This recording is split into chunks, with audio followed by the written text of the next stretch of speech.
प्रशासन, एलडीए के साथ ही सेना, नौसेना, वायुसेना और पुलिस के हमारे पूर्व अधिकारी और कार्मिकगण और उपस्थित सभी छात्र छात्राएं, आज लखनऊ के लिए और प्रदेश के लिए एक ऐतिहासिक क्षण है जब हम यहां पर नौसेना शौर्य संग्रहालय की स्थापना की नींव इस नए उभरते हुए क्षेत्र में विकास की एक नई आभा को संजोए हुए इस सीजी सिटी में आदि गंगा के रूप में विख्यात गोमती नदी के इस तट पर कर रहे हैं।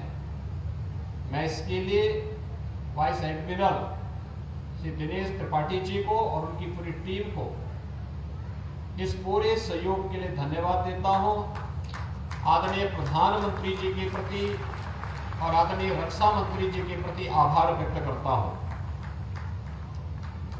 भाइयों बहनों, आज पुलिस स्मृति दिवस भी है। देश की सीमा की सुरक्षा के लिए आज से 64 वर्ष पूर्व लद्दाख में तैनात सीआरपीएफ के जवानों को दुश्मन देश ने धोखे से वहां पर हमला करके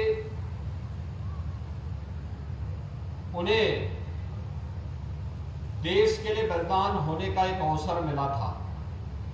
उनकी स्मृति में पूरा देश 21 अक्टूबर की तिथि को पुलिस स्मृति दिवस के रूप में मनाती है। इस अवसर पर देश की सेना, अर्धसेना और पुलिस बलों से जुड़े हुए उन सभी जवानों को जिन्होंने मातृभूमि के लिए अपना सर्वोच्च बलिदान दिया है, उनका स्मरण करते हुए, उनकी स्मृतियों को नमन करते हुए पूरा देश उन्हें अपनी श्रद्धांजलि देता है। और यह हम सब के लिए गौरव का क्षण है कि 34 वर्ष तक भारतीय नौसेना की क्षमता में अभिवृद्धि करके उसकी सामरिक स्थिति को सुदृढ़ करने वाले आईएनएस गोमती को जब डीकमीशन किया गया तो वह आज यहां पर इस शौर्य संग्रहालय का हिस्सा बनने जा रहा है। मैं इसके लिए भारतीय नौसेना को, श्री त्रिपाठी जी को और उससे पूर्व जो अधिकारी थे जिन्होंने इस पूरी प्रक्रिया को आगे बढ़ाने में से पहले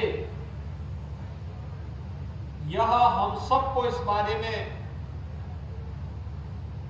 आश्वस्त किया था कि यह प्रक्रिया अगर आगे बढ़ती है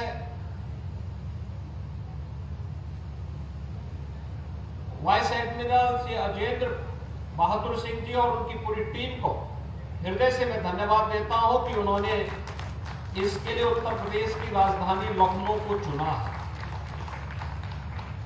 यह भारत के शौर्य और पराक्रम का तो माध्यम बनेगा ही, हमारी युवा पीढ़ी को भारतीय सेना के बारे में, उनके शौर्य और पराक्रम के बारे में जानने का भी एक माध्यम मिलेगा। और साथ साथ प्रधानमंत्री मोदी जी के आत्मनिर्भर भारत के उस अभियान को जो आज मेक इन इंडिया के माध्यम से हम सब देख रहे हैं, इसको भी गति प्रदान करने का एक माध्यम बनेगा। भाइयों बहनों, हम सब जानते हैं कि अपनी विरासत को और अपने अतीत को विस्मृत करके कोई समाज और कोई राष्ट्र विकास की बुलंदियों को नहीं छू सकता। अतीत सदैव व्यक्ति और समाज के साथ चलता है। अतीत की गौरवशाली क्षण एक नई प्रेरणा होती है, पथ प्रदर्शक होता है, आगे बढ़ने के लिए एक अवसर भी होता है। और यह भारतीय नौसेना की बढ़ती हुई ताकत का एक नया माध्यम बनेगा। और उत्तर प्रदेश जैसे राज्य के लिए, जो 2014 के पहले लैंडलॉक्ड स्टेट था, यानी ये माना जाता था कि उत्तर प्रदेश से जल मार्ग के माध्यम से कोई भी वस्तु उत्तर प्रदेश से बाहर नहीं जा सकती, लेकिन यह बात की बात थी। मुझे लगता है इसमें सच्चाई नहीं थी। आज से 50 साल पहले, 40 साल पहले हम लोग गांवों में सुनते थे कि नौकाओं से जल परिवहन होता था। जब सड़कें इतनी मजबूत, सड़कों का इतना अच्छा संचार नहीं था, ट्रेन का आवागमन इतना प्रभावी नहीं था, एक स्थान से दूसरे स्थान तक परिवहन का माध्यम और कोई भी वस्तु के ले जाने का माध्यम नदी या जल मार्ग ही बनता था। और छोटी छोटी नदियों का, यानी उत्तर प्रदेश इस दिश से बड़ा समृद्ध राज्य है कि पर्याप्त जल संसाधन उत्तर प्रदेश के पास मौजूद है। इन नदियों के माध्यम से और इनमें पोटेंशियल को देखते हुए उत्तर प्रदेश आज अपने यहां वाटरवे अथॉरिटी का गठन कर रहा है, स्टेट वाटरवे अथॉरिटी के गठन की कार्रवाई को आगे बढ़ा रहा है, जिससे हम इसके बेहतर उपयोग के माध्यम से प्रदेश के अंदर जल परिवहन के इस पोटेंशियल का उपयोग करते हुए प्रदेश में किसी भी वस्तु को एक स्थान से दूसरे स्थान तक आगे बढ़ाने के लिए कार्य कर सके। और हम सब आभारी हैं, प्रधानमंत्री मोदी जी ने देश का पहला इनलैंड वाटरवे वाराणसी से हल्दिया के बीच में जोड़ दिया है, जो वर्तमान में पूरी तरह क्रियाशील है, कार्य कर रहा है। यानी लैंडलॉक्ड स्टेट से मुक्त होने का एक माध्यम प्रधानमंत्री जी ने हमें दिया।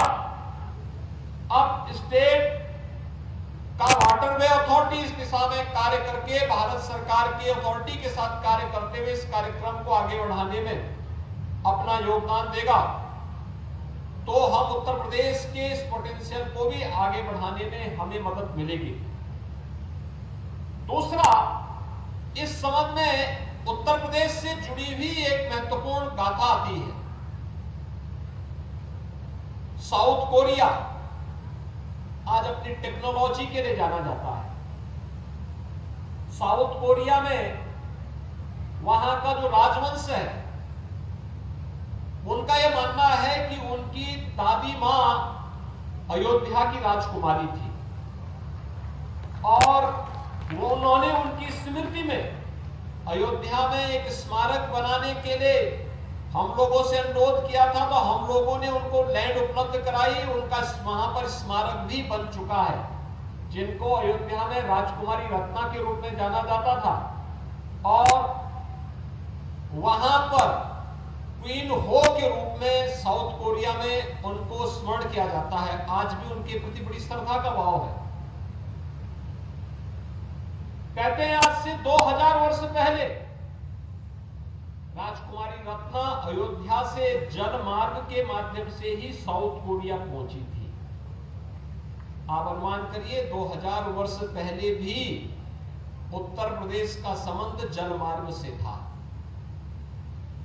यहां पर सातवाहन, चोल, गुप्त, इन सभी राजवंशों की चर्चा हुई, लेकिन हम द्वारिकाधीश को भूल जाते हैं।